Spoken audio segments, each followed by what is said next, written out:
My, how time flies. The world is upside down. So much to cover. Oh my, oh my. Okay, where should we start? Let's start with the personal things and then go on to local and then go on to Latter-day Saint issues. And then let's go to world issues, Middle Eastern, and then we'll end up with Ukraine and Russia and that situation. How about that? So we'll start small. Okay, so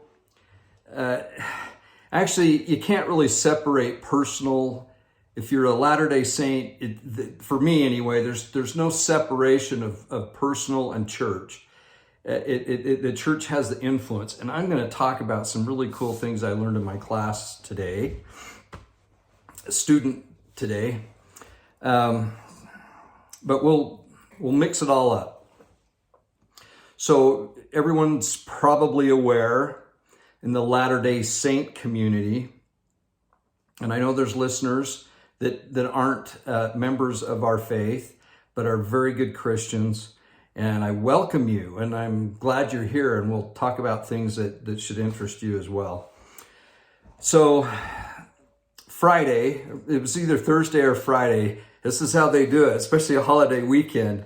There's a memo that goes out. This time it wasn't through the newsroom, signed by the First Presidency and I'll paraphrase it, but basically it says, hey, just kind of follow your local customs, local leaders, local political leaders, and let's leave it up to everybody whether they wear a mask or not. There was absolutely no mention of jabbity jab, stabbity stab. Very interesting. No mention of that. Probably a good thing. But it and then it said, the letter said, that your stake president bishops, along with area authorities, will come up with a plan. And the plan should basically be you decide on your own. So in the weekend, prior to Sunday, our stake presidency sent out a notice saying, you know what, that's the suggestion to wear a mask has been lifted. It's no longer there. We don't need to do it unless you want to do it, which is, yes, it's a thumbs up. So they're no longer requesting bishoprics to sit on the stand and do it, which had happened in our stake. I know every stake was different, and throughout the country, I'm sure there's still stakes that are militant about it. But maybe their local leaders or political leaders are saying that. So basically, we just can do what we want at this point, except for in the temple. And that is still in place. And the reason for that, given by the First Presidency, was to protect the old folks that run the temples. I don't know how else to say it, because I'm either there in one of those. I'm either there, but mentally I don't feel like I am. But age wise and waking up in the morning wise, I'm probably one of those. But I don't feel compromised health wise, and I've avoided wearing a mask anywhere I go, unless I'm absolutely forced to get something done that I feel I need to. Flying was one of them, right? When you have to fly, you have to wear one. Speaking of flying, Israel just lifted, well, it's effective in March. You'll no longer have to be jabbity jab, stabbity stabbed in order to enter their country. You'll have to take a PCR test before and one when you get there, and that's it. And traveling. So guess who's excited about that? Yeah, so that'll be good. And I suspect the ripple effect will go on. So great things there. But it's the individual liberties, individual choice, individual freedoms that dictate everything else. So political leaders, and especially those authoritarian type leaders, they see what they can get away with. And they've seen a lot in the last 2 years of what they can get away with, not only in this country, but throughout the world. So that's why I like to start on our own individual things. So our neighbor to the north, oh, Canada, our home and native land.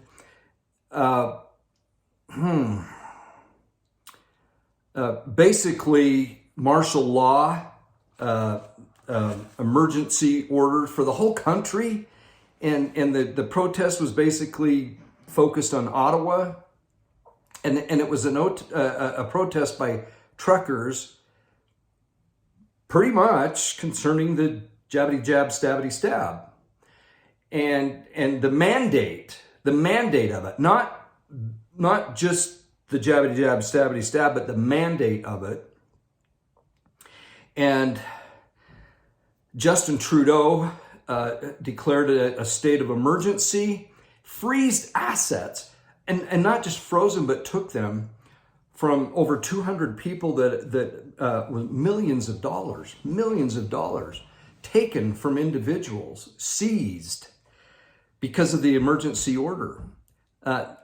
It hadn't been done in peaceful times, ever. This is a huge step backwards for freedom, for liberties and individual choice. And it's our neighbor next door, just north of us. And there's quite an alliance between he and our president. So as these individual choices get shut down, it has this effect to expand out, and they see what they can get away with. And we're seeing this all over the world right now, by world leaders, dictators, global system of seeing what a few people can get away with in controlling the masses. That's what it appears to me. So one thing I learned, I'm just going to go all over the place, but today was just fascinating. It was taking the book of Matthew. This was the class today. Taking the book of Matthew and seeing what I'm saying basically a lot. I'm sorry about that. Quite often in Christianity, and I think it's very alive and well in the Church of Jesus Christ of Latter-day Saints, among Latter-day Saints, is this idea that our church has replaced the Jews as God's people. And there's a lot of evidence for that, and even some scriptures. Now, replaced, you got to be careful with this word replaced, because that means that the Jews will never have their place. They've been replaced, right? And it's false doctrine. It's false doctrine. We have the first shall be last and the last shall be first. We have the covenant with Israel. Now, we had an opportunity more so in this class than any of the others I had to ask questions. And so the question I had is here. I actually had a couple of questions, but the main one I had was, you have the Jews, you have Israel, you have covenant with Israel, but why do we focus just on the Jews? And then if you go to both Isaiah and if you're in Hosea, you have this phrase. This is Hosea 11, verse 8. And shall I give thee up, Ephraim? How shall I deliver thee, Israel? How shall I make thee as Admah, How shall I set thee as Zeboam? Mine heart is turned within me, my repentings are kindled together. Now, this is an interesting verse, and I won't get into all the meaning of it, but the very first part, how shall I give thee up, Ephraim? So this professor from Israel explained how they feel about this, what's a Jew, what's Israel, and all that. And typically, this isn't 100% of the time, but typically when we say Israel, that's the northern kingdom, and that's the 10 tribes, but also including Judah and Benjamin. But mostly Israel, when it says, I'll make a covenant with thee, Israel, that is all of them. Specific Jews is the southern kingdom. However, and this complicates things,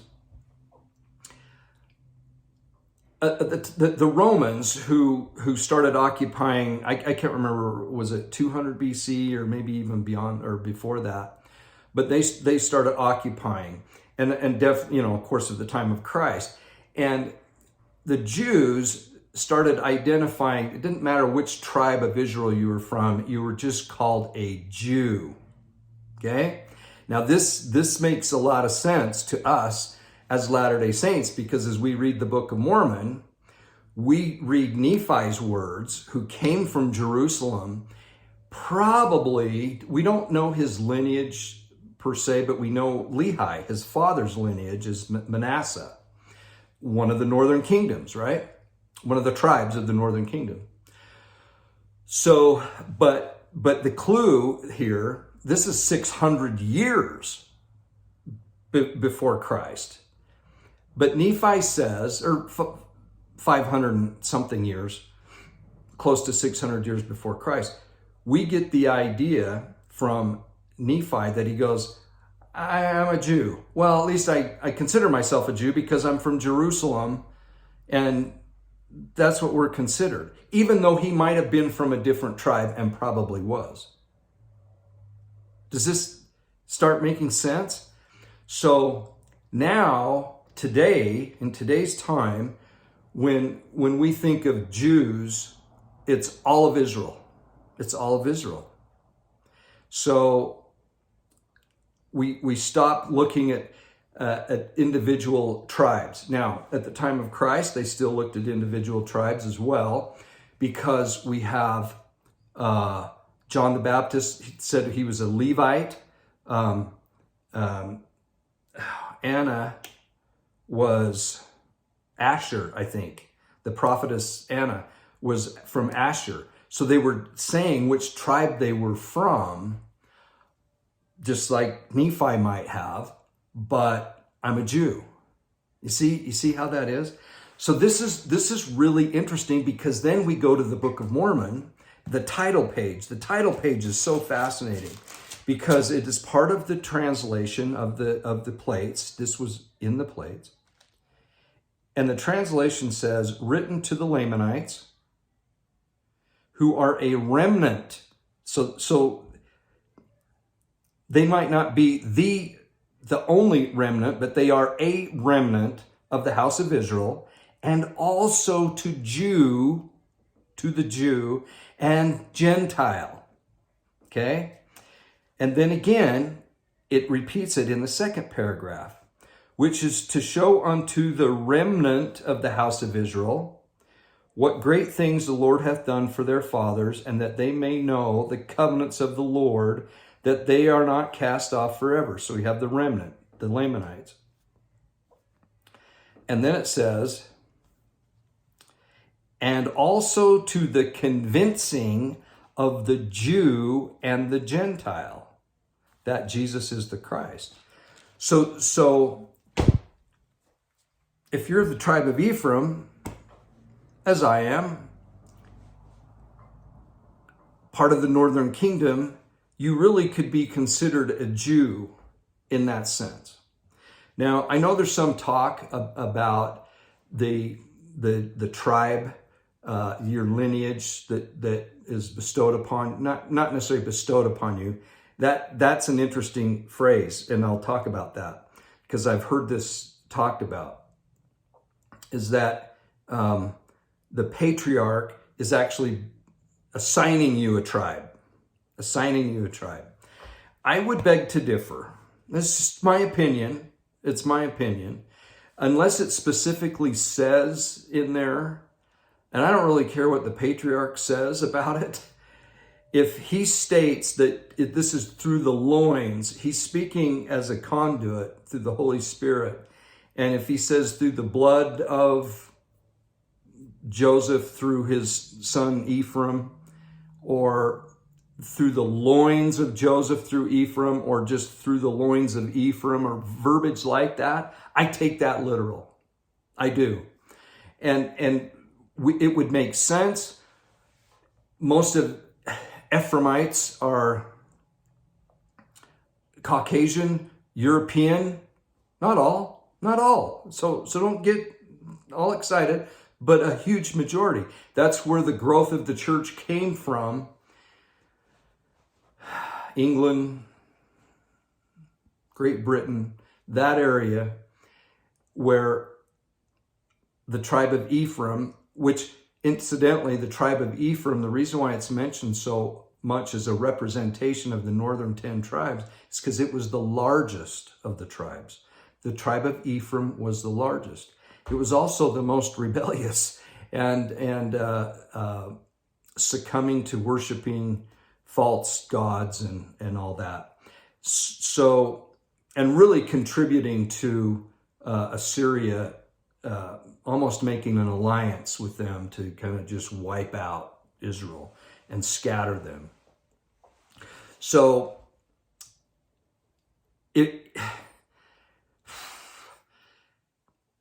I know we're from a Gentile nation, so in that sense we're Gentiles. But from the scriptures we read today, from what it says in the Book of Mormon, from what Nephi said, we could not only consider ourselves true Ephraimites, but we could also consider ourselves Jews in the sense of being of Israel, which is encompassing all the tribes of Israel in today's terms. I hope that made some sense. It made sense to me, and I loved it.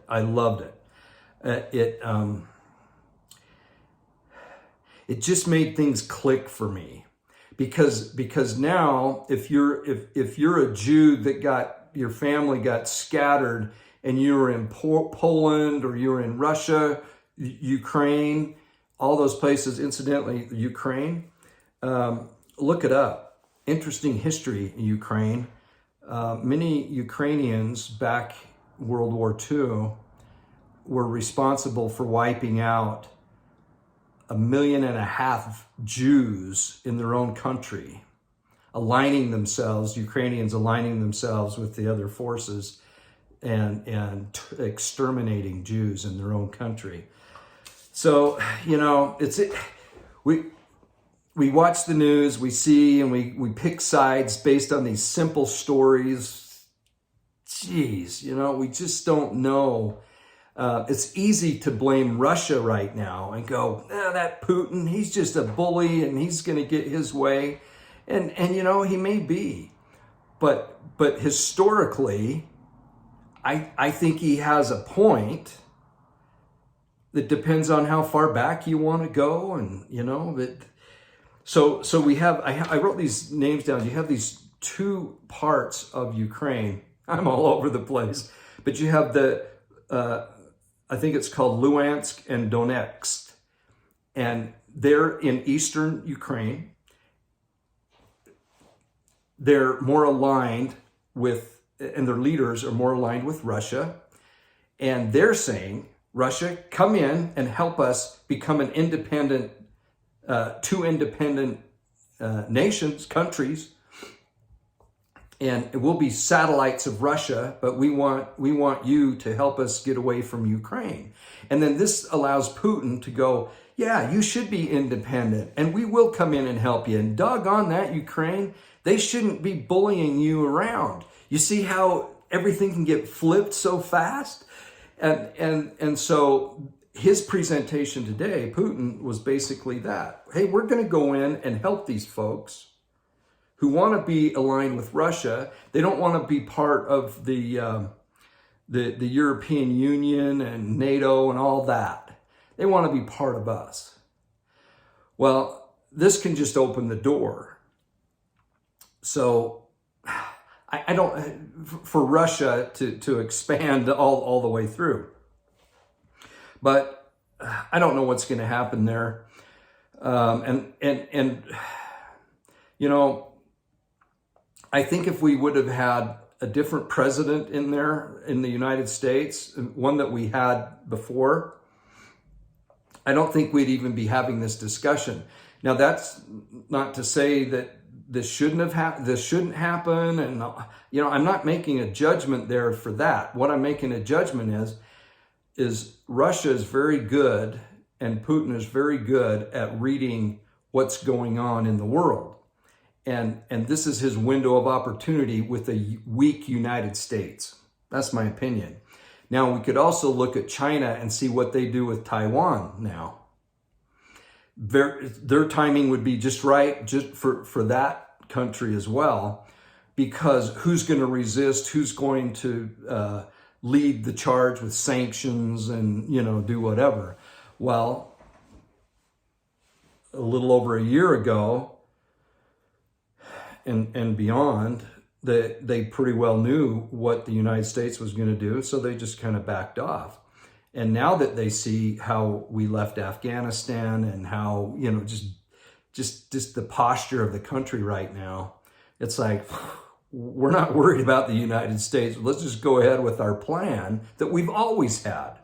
They've always had this. It's not like the United States is causing it, in my opinion. It's just facilitating it because there's not going to be any resistance from the United States. And I feel that Canada is basically doing the same thing with its citizens. I don't think they would have done, I don't think Trudeau would have done what he did if we would have had Donald J. Trump in as the president. That's just my opinion. Not that I'm worshiping Donald Trump. I have some issues with him, particularly concerning the jab. But he was the type of president that these other countries knew exactly where he stood. And he was very good at just talking to people. I don't think our current president is that good at talking with people. So anyway, sorry I'm looking out the window. Neighbor's getting a new hot tub. Wow, sounds nice. Okay, so I covered that, and I covered the Russia and the Ukraine. I was listening to Amir, Behold Israel, very, very good.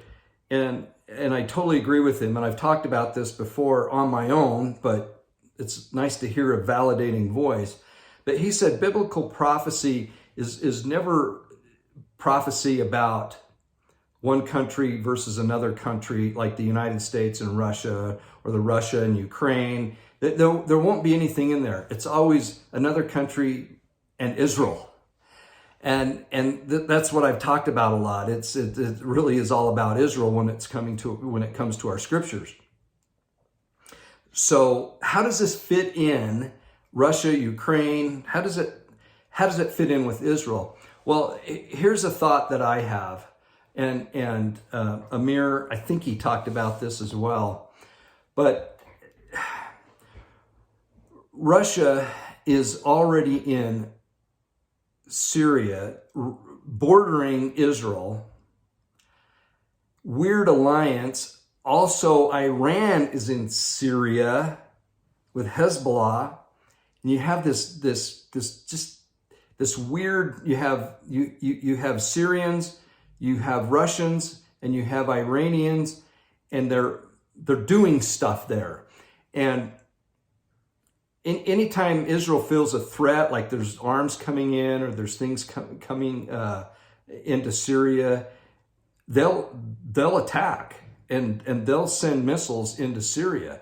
And up until just recently, Russia's like, you know what? We get it. We get what you're doing. But recently, they've stated their opposition to Israel doing that to Syria. So here's what I think. Here's how I think the Ukraine issue and Russia could affect Israel. And that is the military that Russia uses, especially into the Ukraine, isn't typically a military force. They're more of a mercenary force, which is same in Syria. The Russian presence in Syria are more mercenary type. They'll have a different uniform than a Russian, military sponsored soldier. They'll look different in their uniform and what they do. My guess is that if they're successful if Russia with these mercenaries are successful in liberating these two countries, what did I say they were? Luhansk and Donetsk, the eastern part of Ukraine. If they're successful in that, they could very well duplicate something like that in Syria, not necessarily taking over, but flexing their muscle there and having a full-time presence there. And then the Ezekiel war could really become a reality very, very quick, especially with the alliance of Iran. And then you have Russia, and then you have Syria. And then they could easily take over Israel. Now,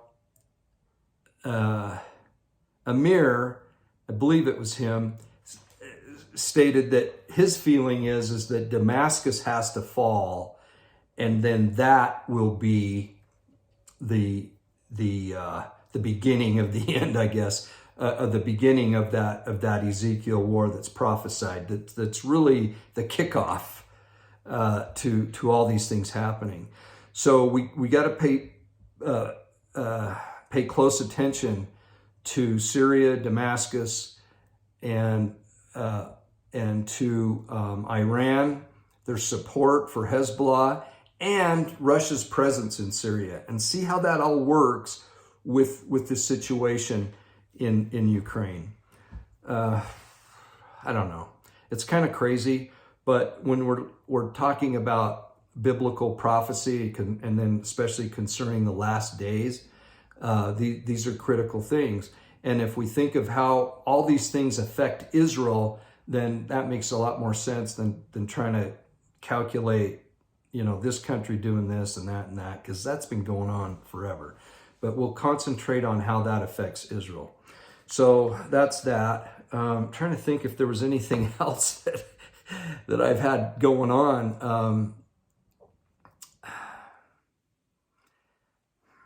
I think that's it. Okay, I try to just go by memory. I try not to write too many things down because I once I start talking, I like just the flow of things to go.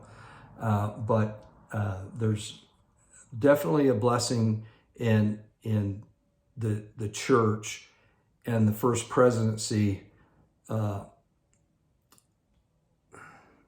taking that urging away of wearing a mask and leaving it up to the individual, and no mention of the jab. However, that's a good thing and a bad thing. The bad part of it is those that are very excited about getting that and enforcing it in the church.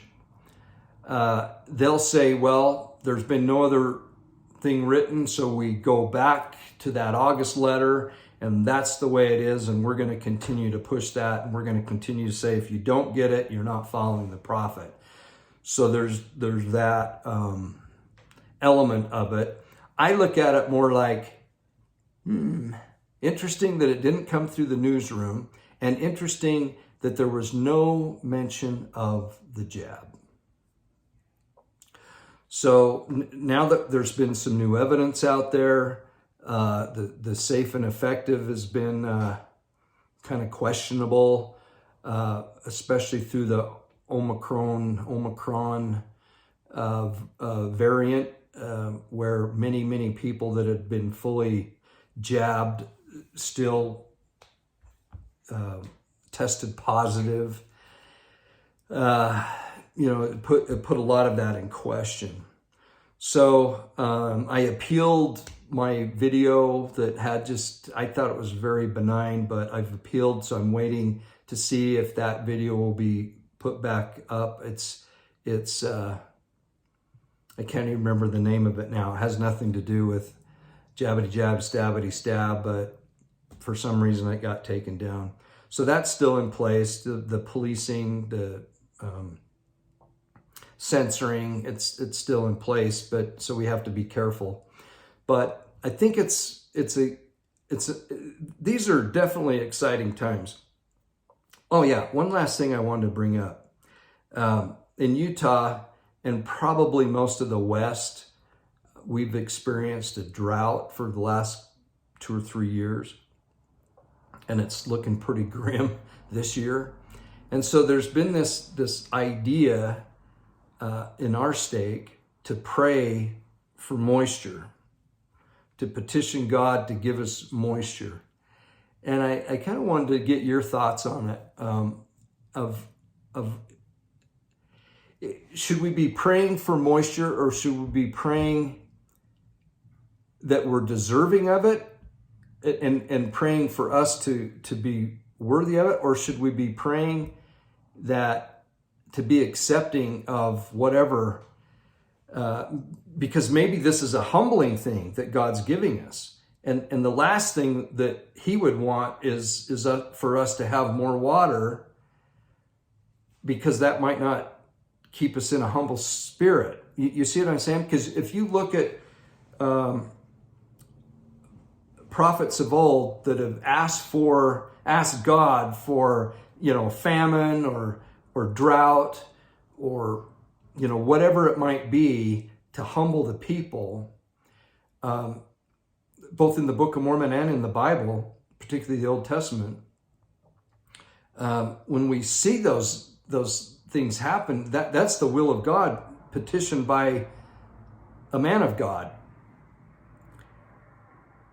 So I guess unless we hear from President Nelson that this is good for us to have a drought, I'm just kind of talking it through, that maybe we should pray that water comes and petition the Lord, especially, with all these golf courses in Utah. We need those green. I shouldn't say stuff like that, but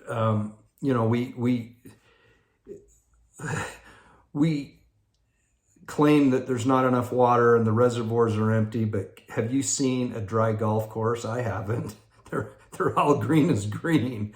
So it's kind of, it just, I don't know. There's just something inside me that's like, I don't know if this is something I should pray for. And so I'm trying to get that confirmation. Maybe that's where I'm at.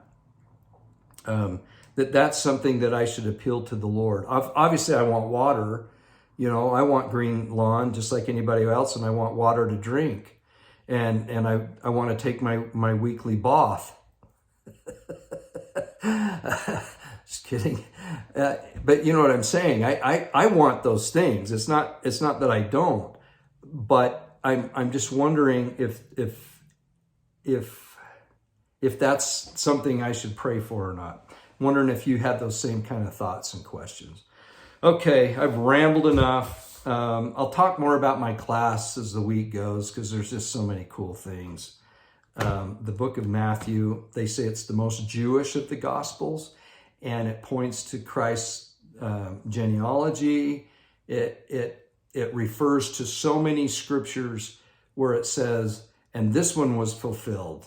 And Christ says, okay, now I fulfilled this one that was in, Isaiah 53 or one of the other, prophets. It's so fascinating to see our Jewish roots, and that we really could consider ourselves Jewish in the sense of us being of the tribe of Israel, one of the tribes of Israel. That's it. I love you, and I know God loves you, and he loves me. Talk to you soon. Bye.